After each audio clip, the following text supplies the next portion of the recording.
नमस्कार दोस्तों। आज हम बात करेंगे मुहावरे के बारे में। किसे कहते हैं मुहावरे, और लोकोक्तियों के बारे में। लोकोक्तियाँ जो और मुहावरे हैं, इनके अंतर को समझना कई बार कठिन हो जाता है। तो आज ये अंतर भी स्पष्ट करेंगे। मुहावरे और लोकोक्तियों को परिभाषित करेंगे, बताएंगे कि मुहावरों का प्रयोग कहाँ पर होता है और लोकोक्तियों का कहाँ पर। तो दोस्तों, ये सब बातें हम करें इससे पहले मेरा एक निवेदन है कि यदि आपने चैनल को सब्सक्राइब नहीं किया, आप नए हैं, तो चैनल को सब्सक्राइब कर लें, ताकि मेरे द्वारा जो भी वीडियो अपलोड करे किए जाएं वो आप तक पहुंचते रहें। तो दोस्तों, बात करते हैं मुहावरों के बारे में। ये ऐसे छोटे छोटे वाक्यांश हैं जिनके प्रयोग से भाषा में सौंदर्य, प्रभाव, चमत्कार और विलक्षणता आती है। मुहावरा वाक्यांश होता है, अतः इसका स्वतंत्र प्रयोग ना होकर वाक्य के बीच में उपयोग किया जाता है। मुहावरे के वास्तविक अर्थ का ज्ञान होने पर ही इसका सही उपयोग हो सकता है। इसका सामान्य अर्थ न लेकर इसके गूढ़ अर्थ या व्यंजना से अर्थ समझना चाहिए। इसका उपयोग करने में कुछ बातों का भी ध्यान रखना बहुत ज़रूरी है। साथियों, मुहावरे का प्रयोग करते समय बहुत सारी ऐसी बातें हैं छोटी छोटी, जो हम यदि समझ लें तो बहुत अच्छा हो सकता है। मुहावरों के बारे में बहुत अच्छी जानकारी मिल सकती है। पहले तो हम बात करें कि मुहावरे को पढ़कर उसमें छिपे अर्थ को समझने का प्रयास करना चाहिए, और जो छिपा अर्थ है उससे मिलती जुलती घटना या बात को चुनकर संक्षेप में लिखना चाहिए। मुहावरे को उसी वाक्य में मिलाकर उसी काल की क्रिया में रख देना चाहिए। यह भी ध्यान रखना आवश्यक है कि मुहावरा प्रयोग करने से अनेक रूप ले सकता है, क्योंकि उसमें थोड़ा परिवर्तन हो जाता है। मुहावरे के मूल अर्थ में ही उसका प्रयोग नहीं होता। जैसे उदाहरण देख लें, अंगारों पर पैर रखना, संकट में पड़ जाना, आईएएस की परीक्षा में बैठना और सफलता पाना अंगारों पर पैर रखने के जैसा है। अंगारा पर पैर रखने में जितना कष्ट होता है, उतना ही प्रशासनिक परीक्षा की तैयारी और परीक्षा उत्तीर्ण करने में भी होता है। यहाँ पर इस तरह की बातें यदि हम समझें और समझ लेंगे तो बहुत सारी चीज़ें स्पष्ट हो जाएंगी कि मुहावरे को पढ़कर उसमें छिपे अर्थ को समझ लें, उसके अर्थ से मिलती जुलती घटना या बात को चुनकर संक्षेप में लिख लें, तो हमारी बहुत सारी समस्याएं सॉल्व हो जाएंगी और मुहावरे को हम ठीक प्रकार से समझ पाएंगे। मुहावरे के कुछ उदाहरण भी देख सकते हैं। जैसे अ, अंधे की लाठी, एकमात्र सहारा। राकेश अपने बूढ़े बाप की अंधे की लाठी है, अर्थात एकमात्र सहारा है। आँखों का तारा होना, अत्यंत प्रिय होना। और इसको वाक्य में यदि प्रयोग करेंगे तो राम अपनी माँ की आँखों का तारा है। इस तरह से ही बात करें तो अंधेरे घर का उजाला, एकमात्र पुत्र कह सकते हैं। दीपक शर्मा जी के अंधेरे घर का उजाला है। उदाहरण के लिए देखें, अक्ल पर पत्थर पड़ना, परीक्षा के समय मतलब बुद्धि भ्रष्ट हो जाना। परीक्षा के समय वह रोजाना दिन में सो जाता है, मानो उसकी अक्ल पर पत्थर पड़े हुए हैं। तो साथियों, इस तरह मुहावरे के बहुत सारे उदाहरण हो सकते हैं। अब बात करेंगे हम लोकोक्तियों के बारे में। लोकोक्तियाँ किस तरह से हम लोकोक्तियों को परिभाषित करेंगे, क्या शाब्दिक अर्थ हो सकता है लोकोक्तियों का।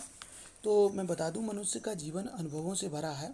कभी कभी एक ही अनुभव कई लोगों को होता है, और उनके मुंह से जो बातें निकलती हैं वे प्रचलित होकर कहावत बन जाती हैं। लोकोक्तियों को कहावत भी कहा जाता है। लोक धन उक्ति अर्थात लोकोक्ति, लोगों द्वारा कहा गया कथन। ये लोकोक्तियाँ प्रायः नीति, व्यंग, चेतावनी, उपालंब आदि से संबंधित होती हैं। अपनी बात की पुष्टि के लिए लोग लोकोक्ति का सहारा लेते हैं। कभी कभी बिना असली बात कहे हुए भी लोग लोकोक्ति बोल देते हैं और वास्तविक अर्थ प्रसंग से समझ लिया जाता है। लोकोक्तियाँ मुहावरे की अपेक्षा विस्तृत होती हैं। ये क्रियार्थक नहीं होती, ये अविकारी होती हैं। इन्हें लिंग वचन के अनुसार बदलते नहीं हैं। इन्हें वाक्यों में प्रयोग नहीं किया जा सकता। ये वाक्य रूप में ही अपने आप में पूर्ण होती हैं। लोकोक्तियाँ लेखकों के लेखन या भाषणकर्ताओं से निरसर होकर प्रचलित होती हैं। लोकोक्ति साहित्य का गौरव है। इन्हें समझने के लिए इनका सही अर्थ जानना बहुत ज़रूरी है।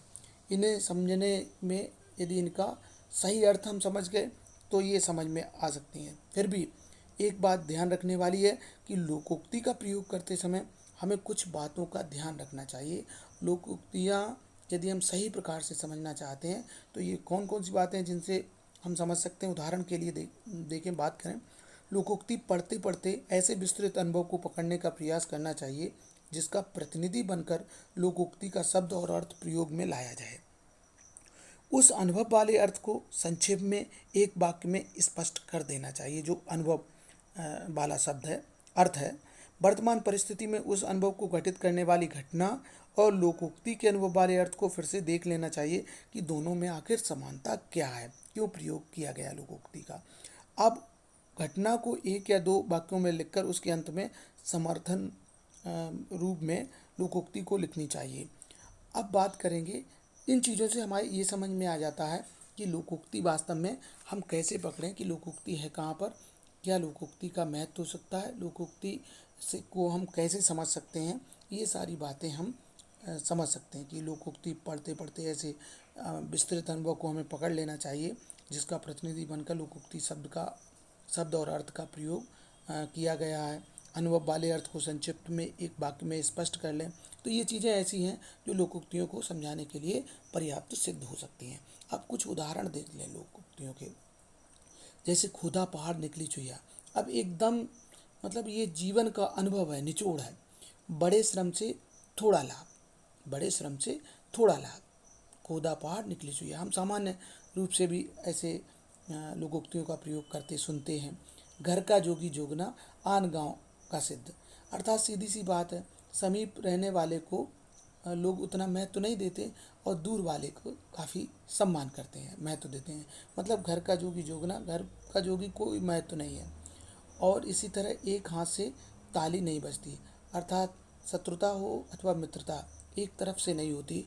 शत्रुता और मित्रता के लिए दो पक्षों का होना आवश्यक है।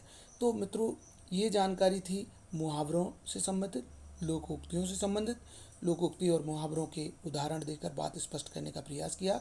आपको जानकारी कैसी लगी आप ज़रूर कमेंट्स बॉक्स में लिखें। आपने वीडियो देखा, वीडियो देखने